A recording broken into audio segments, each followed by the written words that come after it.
اعوذ باللہ من الشیطان الرجیم بسم اللہ الرحمن الرحیم الحمدللہ رب العالمین والصلاة والسلام علی محمد وآلہ اجمعین واللعنۃ الدائمۃ علی اعداء محمد وآل محمد اما بعد وفقنا اللہ وإیاکم للعلم والعمل الصالحین انشاءاللہ تعالی. عن ابی الحسن الماضی علیہ السلام قال من زار الحسین عارفا بحقہ غفر اللہ ما تقدم من ذنبہ وما تأخر. محترم مومنین کرام اور ناظرین محترم، گفتگو کا موضوع یہ ہے کہ ہم کس طرح سے زیارت امام حسین علیہ السلام کو انجام دیں کہ ہماری زیارت قبول ہو جائے. ہر انسان کوئی بھی عمل انجام دیتا ہے، نماز پڑھتا ہے، روزہ رکھتا ہے یا کوئی بھی نیک کام کرتا ہے تو اس کی یہ خواہش ہوتی ہے اور تمنا ہوتی ہے اور بلکہ ہونی بھی چاہیے کہ وہ اس بات کا یقین حاصل کرنے کی کوشش کرے کہ اس کا یہ عمل قبول ہوا ہے اور اللہ نے اس عمل کو قبول کر لیا ہے. یہاں پہ 3 شرائط جو ہیں وہ اہم ہیں قبولیت کی. ان میں سے پہلی کا نام معرفت امام حسین ہے، دوسری شرط کا نام اخلاص ہے اور تیسری شرط کا نام تقوی ہے. یہ 3 اہم شروط ہیں، ان کے اوپر انشاءاللہ ہم گفتگو کریں گے تفصیل سے. لیکن سب سے پہلے جو مقدماتی طور پہ ہے وہ 2 اہم سوالات ہیں اور 2 اہم چیزیں ہیں کہ جس کی وضاحت ضروری ہے. سب سے پہلے تو یہ ہے کہ کیا انسان کوئی بھی عبادت انجام دے، چاہے وہ زیارت امام حسین علیہ السلام ہو کہ جسے روایات میں افضل الاعمال سے تعبیر کیا گیا ہے، یا زیارت امام حسین علیہ السلام کے علاوہ کوئی بھی نیک عمل ہو، کیا انسان کو اس عمل کے اوپر بھروسہ کر کے یہ یقین رکھنا چاہیے کہ میرا عمل 100% قبول ہوگا؟ کیا یہ یقین رکھنا درست ہے ایک مومن کے لیے یا یہ یقین رکھنا درست نہیں ہے؟ اگر ہم روایات اہل بیت علیہم السلام کی طرف جائیں تو وہاں پہ ہمیں اس بات کی مذمت ملتی ہے کہ کوئی انسان 100% اپنے عمل کے اوپر بھروسہ کر لے اور یہ یقین رکھ لے کہ میرا عمل تو یقیناً کیا قبول ہو گیا ہے. 100% انسان اور مومن کے لیے اپنے عمل کے اوپر بھروسہ کرنا اور یقین رکھنا اس کی روایات میں مذمت آئی ہے. اور احادیث کی کتب میں پورے باب اس باب کے اوپر اور اس موضوع کے اوپر باندھے گئے ہیں کہ ایک مومن کے لیے یہ ضروری ہے اور ایک مومن کی یہ نشانی ہے کہ وہ ہمیشہ رجا اور خوف کے اندر رہتا ہے. رجا یعنی اللہ سے امید بھی رکھتا ہے کہ اللہ اس کے اعمال کو قبول کرے گا، اور پھر خوف کی حالت میں بھی رہتا ہے. اور انہی ابواب کی روایات میں سے چند ایک روایات میں یہ بات بھی موجود ہے کہ جس میں امام علیہ السلام نے یہ فرمایا تھا کہ اگر کوئی انسان ثقلین یعنی جن و انس جتنی نیکیاں بھی انجام دے تو پھر بھی اس کے دل میں خوف رہنا چاہیے، وہ اللہ کے عذاب سے کبھی بھی اپنے آپ کو محفوظ نہ سمجھے. اور اگر کوئی ایک ایسا انسان ہو کہ جو مکمل طور پہ گناہ انجام دے اور ثقلین جتنے گناہ انجام دے یعنی تمام جن و انس کے گناہ وہ انسان انجام دے تو پھر بھی اس کے دل میں امید اور رجا رہنی چاہیے کہ اللہ کی رحمت اسی بھی شامل حال ہو سکتی ہے اور وہ مایوس نہ ہو. لہذا جو نیک عمل کر رہا ہے اس سے بھی یہ نہیں کہا کہ تم بھی 100% اللہ کے عذاب سے محفوظ ہو جاؤ اور یقین کر لو کہ میرے عمل تو قبول ہیں.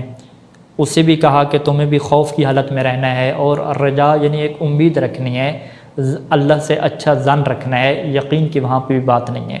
اور جو گناہ گار انسان ہیں انہیں بھی منع کیا کہ تم بھی اللہ سے مایوس نہ ہو جاؤ، تمہیں بھی اللہ کے اوپر امید رکھنی ہے. تو یہ کیا مومن کی خاص نشانی ہے. اور اسی طریقے سے روایات ہیں کہ المؤمن لا یتکل علی عملہ، کہ مومن تو وہ ہوتا ہے کہ جو اپنے عمل کے اوپر بھروسہ نہیں کرتا. اس روایت کے اندر امام علیہ السلام یہ فرماتے ہیں کہ اگر کوئی انسان ایسا ہے کہ جو اپنی تمام عمر کو تکلیف میں ڈالتا ہے اور اپنی تمام زندگی اللہ کی عبادت میں گزار دیتا ہے، پھر بھی اس کے لیے یہ جائز نہیں ہے کہ وہ اپنے عمل کے اوپر بھروسہ رکھے، بلکہ اس کے لیے ضروری ہے کہ وہ اللہ کی رحمت اور اللہ کے فضل کے اوپر کیا بھروسہ رکھے. اس کی وجہ ہمارے سامنے بالکل واضح ہے کہ ہم کسی بھی انسان کے ساتھ اگر کوئی نیکی کرتے ہیں، یعنی ہم اس بات کو سمجھنے کے لیے ہم یہ مثال دے رہے ہیں کہ اگر فرض کریں کہ ایک بڑا انسان ہے اور میں چاہ رہا ہوں کہ میں اس کے ساتھ کیا ہے کوئی اچھا کام کروں اور نیکی کروں، اور میں اس سے کہوں کہ بھی ایسا کریں کہ آپ مجھے کہیں پیسے دیں، میں نے آپ کو کیا گفٹ دینا ہے، ہدیہ میں نے آپ کو دینا ہے. میں نے اس سے پیسے لیے، پھر پیسے لینے کے بعد میں نے کہا کہ اچھا ان پیسوں سے جو ہے وہ گفٹ خریدنا ہے تو آپ اپنے نوکر کو بھیجیں کہ وہ کیا اس سے گفٹ خرید کے لے آئے. نوکر کے گفٹ خرید لے آیا، پھر وہ جو نوکر گفٹ لے کر آیا تو پھر میں نے جب وہ گفٹ دینا چاہا تو میں نے کہا کہ چلیں یہ نوکر کے ہاتھ کیا میں اسے گفٹ دیتا ہوں. یعنی پیسے بھی اسی بندے کے جس کو میں نے گفٹ دینا ہے، نوکر بھی اسی کا، اسی نے خرید کے دلوایا، سب کچھ وہی کام کر رہا ہے، پھر میں کہوں کہ بھئی میں نے تو بہت اچھا اور نیک کام کیا ہے، تو اس سے کہا جائے گا کہ نہیں، تم نے نیک کام نہیں کیا، تم نے اچھا کام نہیں کیا۔ اچھا کام تب ہوتا کہ جب تم اپنی طرف سے کچھ حصہ ڈالتے، اپنی طرف سے کچھ پیسہ ڈالتے اور کچھ اپنی کوشش کرتے۔ اب اللہ کی عبادت میں بھی یہی بات آتی ہے کہ جب ہم اللہ کی عبادت کرتے ہیں تو کیا ہم اپنی طرف سے کچھ دے رہے ہیں، اپنا حصہ کچھ دے رہے ہیں؟ ہم تو اپنا کچھ بھی نہیں دے رہے۔ اگر ہم اس جسم سے عبادت کر رہے ہیں تو یہ جسم بھی اللہ کا دیا ہوا ہے، یہ جو طاقت ہے جسم کے اندر یہ بھی اللہ کی دی ہوئی ہے، اور جس ذہن اور عقل سے ہم سوچ رہے ہیں وہ عقل بھی اللہ کی دی ہوئی ہے، جس زمین پہ ہم عبادت کر رہے ہیں وہ زمین بھی اللہ کی ہے، اور جس ہواؤں میں ہم سانس لے رہے ہیں وہ ہوائیں بھی اللہ کی ہیں، سب کچھ اللہ کا ہے۔ تو جب ہم سب کچھ اللہ کا ہی اسے واپس کر رہے ہیں تو ہم اپنی طرف سے کیا دے رہے ہیں؟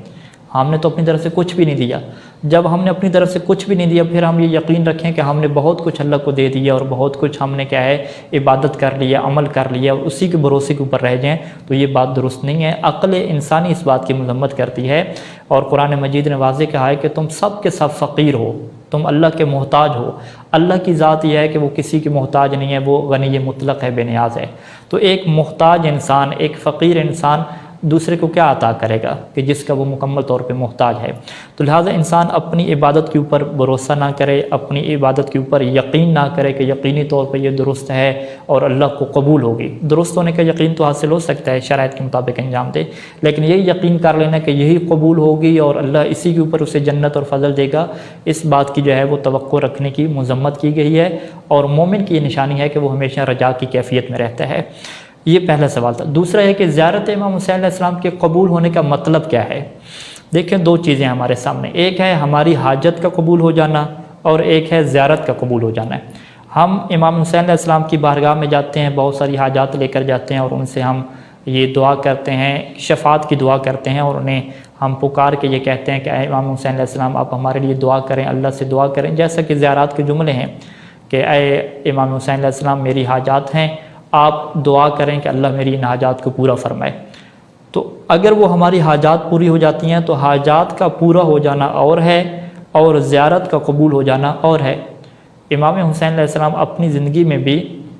اپنے دشمنوں کی حاجات کو بھی پورا کرتے تھے، ان کی ضروریات کو بھی پورا کر دیتے تھے، جو مانگنے آتا تھا اسے عطا کر دیتے تھے،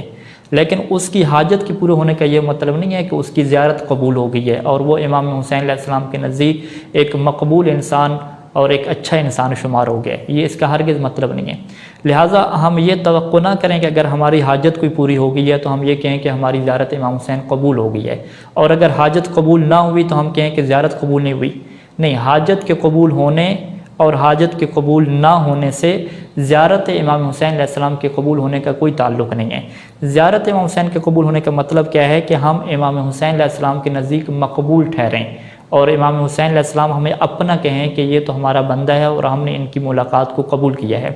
اب یہ دو نکات واضح ہونے کے بعد ہم آتے ہیں ان شرائط کی طرف کہ کون سی ایسی شرائط ہیں کہ جس کے اوپر ہم رجا اور یہ امید رکھ سکتے ہیں کہ انشاءاللہ ہماری زیارت قبول ہوگی اور ہم مولا حسین علیہ السلام کے لیے مقبول مومن ٹھہریں گے، مقبول ان کے محب ٹھہریں گے کہ جنہیں انہوں نے قبول کیا ہوگا اپنی بارگاہ میں۔ حاجات سے قطع نظر، حاجات تو قبول ہوتی رہتی ہیں، نہ بھی ہوں، ان سے زیارت کے قبول ہونے کا کوئی تعلق نہیں ہے۔ تو پہلی چیز ہے وہ معرفت ہے کہ جس سے ہم نے گزشتہ گفتگو میں واضح کیا تھا کہ اہل بیت کی نگاہ میں معرفت کا تعلق عمل سے ہے۔ اگر عمل ساتھ ساتھ ہے تو اسے معرفت کہا جائے گا، اور اگر عمل نہیں ہے تو اسے معرفت بھی نہیں کہا جائے گا، اسے علم بھی نہیں کہا جائے گا، بلکہ ایسے انسان کو مولا امیر المومنین علیہ السلام کی نگاہ میں جاہل سے تعبیر کیا گیا ہے کہ یہ بندہ عالم بھی نہیں ہے، عارف بھی نہیں ہے، بلکہ یہ تو کیا ہے، جاہل ہے۔ پہلی چیز تو یہ ہے کہ امام حسین علیہ السلام کی ہم معرفت حاصل کریں، ان کے فرامین، ان کی احادیث، ان کی سیرت، ان کو جاننے کے بعد اس کے اوپر ہم عمل پیرا ہوں۔